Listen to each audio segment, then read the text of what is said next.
बिस्मिल्लाहिर्रहमानिर्रहीम, अस्सलामु अलैकुम। लाखों करोड़ों दुरूदो सलाम मोहम्मद मुस्तफ़ा सल्लल्लाहु अलैहि वसल्लम और आले मोहम्मद पर।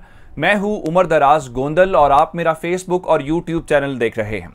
ये हुकूमत आते ही इसके ऊपर इल्ज़ामात लगे।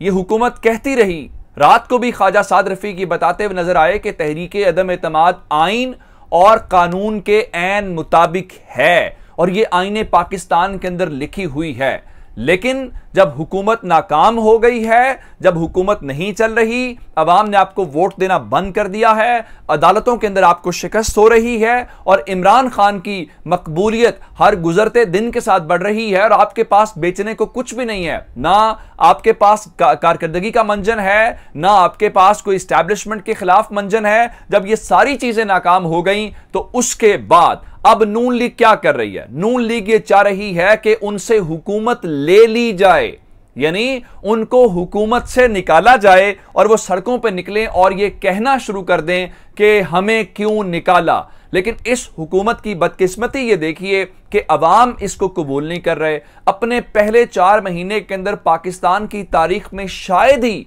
कोई हुकूमत ऐसी हो जो इतनी गैर मकबूल हो, यानी अपने आने के फौरन बाद अगर वो मकबूल होती तो इस पंजाब के इलेक्शन के अंदर लोग उसकी आवाज के ऊपर लब्बैक कहते कि वो ऐसे इकदामात कर रहे हैं या उनके पास कोई ऐसे प्लान जरूर मौजूद हैं जो अवाम के अंदर मकबूलियत के लिए या कबूलियत के लिए काफी ज्यादा है। लेकिन जब बात नहीं बनी तो अब ये जाली किस्म का एक नैरेटिव बनाने की कोशिश कर रहे हैं। अब ये एक ऐसी लड़ाई के अंदर, ऐसे फेस के अंदर जाना शुरू हो गए हैं जहां पे इस्टेब्लिशमेंट को ये गुस्सा दिलाना चाहते हैं, जहां पे अदलिया के साथ ये टक्कर लेना चाहते हैं ताकि खेल ऐसा बन जाए कि हमें जबरदस्ती इक़्तिदार से निकाला जाए। अब इदारे भी इनको नहीं निकाल रहे, यानी कल जो खबरें चलवाई गई कि इस्टेब्लिशमेंट जनरल इलेक्शन की तरफ जाने के लिए सॉफ्ट इंटरवेंशन करना चाहती है। मुझे ये बताइए, इस वक्त इलेक्शन की तरफ या गवर्नमेंट, इमरान खान तो इलेक्शन पहले दिन से चाह रहे हैं। आप कह रहे थे कि आपको इलेक्शन नहीं चाहिए, आप नहीं जाना चाहते, लेकिन अब ये खबरें चलवा के 2 बातें हो सकती है। या तो इस्टेब्लिशमेंट अपना रोल चाहती है पॉलिटिक्स के अंदर,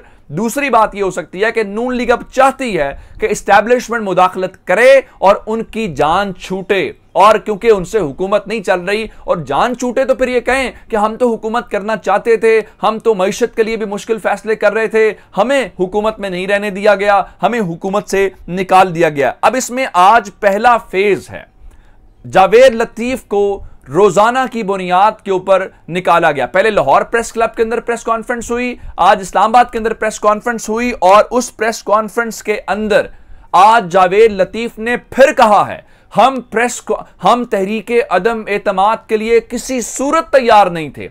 आप तैयार नहीं थे तो ये अदम एतमाद आपके फरिश्ते लेके आ गए।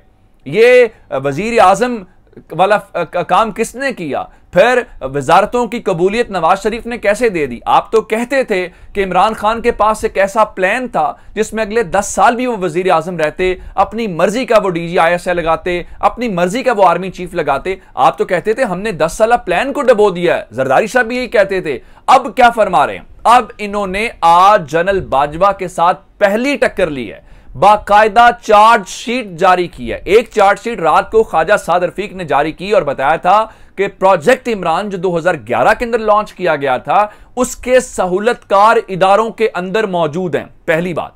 दूसरी बात, आज जावेद लतीफ ने बराह रास्त माफी मांगने का मुतालिबा किया है। क्या मुतालिबा किया है? वो ये फरमा रहे हैं कि पॉलिसी साजों ने जो कुछ किया, पॉलिसी साज इदारे वो माफी मांगे, उनके सरबराह अपनी गलती माने। ये किसको आप सुना रहे हैं? आप तो कहते थे, इमरान खान तो जो बात कर रहे थे कि आप उस सारे खेल का हिस्सा थे, उससे आगे बढ़ के जावेद लतीफ ने एक और रेड लाइन जो क्रॉस की है, वो ये फरमा रहे हैं कि अवाम निकलना शुरू हो गए हैं अगर, और फिर धमकी दी है कि आप इमरान खान को डिस्क्वालीफाई करें, आप हमें लेवल प्लेइंग फील्ड दें। और वो क्या है? वो ये है जनाब कि अवाम जो फॉरेन फंडिंग केस है, अगर उसके ऊपर फैसला लेने के लिए इलेक्शन कमीशन के बाहर बैठ जाएं या किसी और इदारे, उन्होंने नाम लेके कहा कि अगर पिंडी, अगर इस्लामाबाद, पिंडी से क्या मुराद हो सकता है? पिंडी में GHQ मौजूद है। क्या आप ये कह रहे हैं कि आप GHQ के सामने धरना देंगे? यानी ये वाहिद हुकूमत है जो हुकूमत में बैठ के कह रही है कि हम अपनी फौज के हेडक्वार्टर के सामने धरना देंगे, उसके अलावा तो आज तक ना पिंडी में कोई धरना हुआ है ना पिंडी में कोई जगह बनती है। अब सूरत हाल बड़ी वाज़ेह है। इनके बहुत सारे सहाफी ये फरमा रहे हैं, सलीम साफी जैसे, सना बुच्चा जैसे, कि जनाब अदालतें फैसले करें और तमाम लोगों को लेवल प्लेइंग फील्ड दी जाए। फैसले क्या है मैं आपको बताता हूं। वो ये फरमा रहे हैं कि आप हमें इन केसेस के अंदर माफी दें और हमारे केसेस को खत्म करें, दूसरी सूरत में हम ये समझेंगे कि आप हमारे साथ नहीं है। भाई आपको सजा हुई है। अगर एक और तमाशा लगने वाला है कल, वो तमाशा क्या, उसकी खबर भी जरा सुन लीजिए।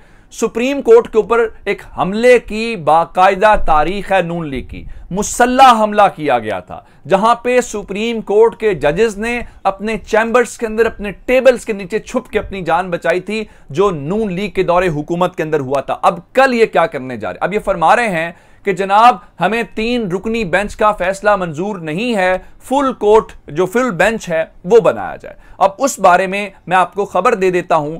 पीडीएम के जो लोग हैं वो कल एक 10 बजे प्रेस कॉन्फ्रेंस इस्लामाबाद के अंदर करेंगे और उस प्रेस कॉन्फ्रेंस के बाद वो अदालत जाएंगे जहां पे पिटीशन दायर करेंगे। दूसरा ये है कि कल जब समाअत हो तो उस समाअत के दौरान इस बेंच के ऊपर इतराज किया जाए। इन अकल के अंधों को कोई ये बात बताए कि ये प्रापोगेंडे की हद तक तो बात ठीक है, नैरेटिव की हद तक तो बात आप कर लें, लेकिन कल जब अदालत की कार्रवाई हुई तो वहां पे हमजा शहबाज शरीफ के वकील मौजूद थे, वहां पे डिप्टी स्पीकर के वकील मौजूद थे, वहां पे एडवोकेट जनरल पंजाब मौजूद थे। उन्होंने किसी ने भी बेंच के ऊपर एतराज नहीं किया और बेंच की एक समाअत हुई। वहां पे जो चीजें तय हुई उसके ऊपर वुकला ने इत्तेफाक किया। जैसे अदालत ने पूछा कि हम इनको केयर टेकर, ये ट्रस्टी सीएम के तौर पे बना देते हैं और इनका स्टेटस कर देते हैं, उस पे इरफान कादिर ने भी कोई एतराज नहीं किया, किसी ने भी कोई एतराज नहीं किया। अब कल अगर आपने इतराज नहीं किया, कल अदालत का आपने बेंच तस्लीम कर लिया, तो अब कल के रोज आप कैसे उसके ऊपर इतराज करेंगे?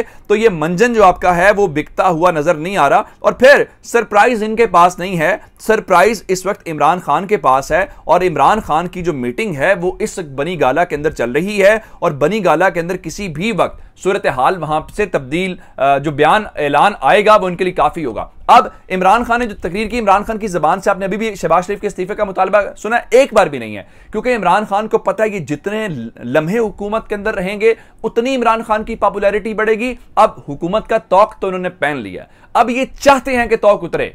अब इनसे अब जरा एक और खबर सुने।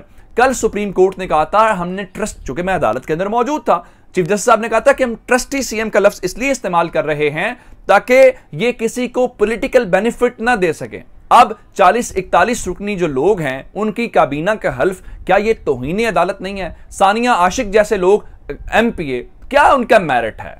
इसलिए कि वो मरियम नवाज के पर्स उठाती हैं, इसलिए कि वो मरियम नवाज की जलसों के अंदर तस्वीरें बनाती हैं। उस बुनियाद को लेके अब ये सारी सूरत हाल के दौरान ये एक और तसादुम की तरफ बढ़ रहे हैं। फिर एक और खबर मैं आपको देना चाहता हूं। अब नून लीग के अंदर तो इस सारे मामले के अंदर है ही है, सुप्रीम कोर्ट की सिक्योरिटी भी सख्त करने की खबर आ गई है। जब भी नून लीग के अंदर मुश्किल होती है तो ये हमारी सुप्रीम कोर्ट बार एसोसिएशन, उनके मौजूदा लोग या उनके साबिक लोग, हालांकि मेरा खुद कानून से ताल्लुक है, ये एक्टिव क्यों हो जाते हैं? नवाज शरीफ साहब कन्विक्टेड हैं। लाहौर के अवारी होटल के अंदर एक सेमिनार था जो आसमा जहांगीर कॉन्फ्रेंस थी, वहां पे कन्विक्टेड शख्स की तकरीर करवाई गई थी जजेस की मौजूदगी के अंदर। बाद में कहा गया जी हमें नहीं पता था इस सारी सूरत हाल का। उस वक्त भी सुप्रीम कोर्ट बार एसोसिएशन का इवेंट था। एहसन भून साहब ही सारे, एहसन भून और आजम नजीर तारड़ विफाकी वजीर कानून एक इलाके से हैं, एक ताल्लुक है, हमें इन सब बातों का पता है। आज इन्होंने क्या किया? आज इन्होंने 5 साबिक सुदूर के जरिए खत लिखवाया चीफ जस्टिस को। 5 साबिक सुदूर कौन से हैं?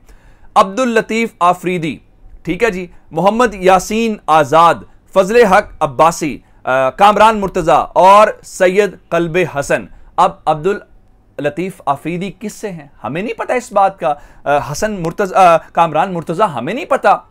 ये खेल नहीं चलेगा। ये लोग अभी तक ये समझ रहे हैं दबाव डाल के, प्रेशर डाल के चीजें हो जाएंगी। 90 की दिहाई नहीं है, ये डिजिटल मीडिया का दौर है, इंफॉर्मेशन का दौर है, लोगों तक इंफॉर्मेशन पहुंच रही है, लोगों को एक एक बात कल में। और ये नून लीग के मुश्किल में सुप्रीम कोर्ट बार एसोसिएशन की बात क्यों आती है? जब तहरीक इंसाफ का मामला आता था तब आपकी रूलिंग के वक्त ये सारी बातें क्यों नहीं थी? बाकी जब आपने क्यों नहीं फैसला किया? ये नून लीग वाला आप खेल ज्यादा देर नहीं चलेगा। ये अब तक की अपडेट्स है, मजीद अपडेट्स लेकर अभी खिदमत में हाजिर होंगे। अपना बहुत सारा ख्याल रखिएगा। खुदा हाफिज।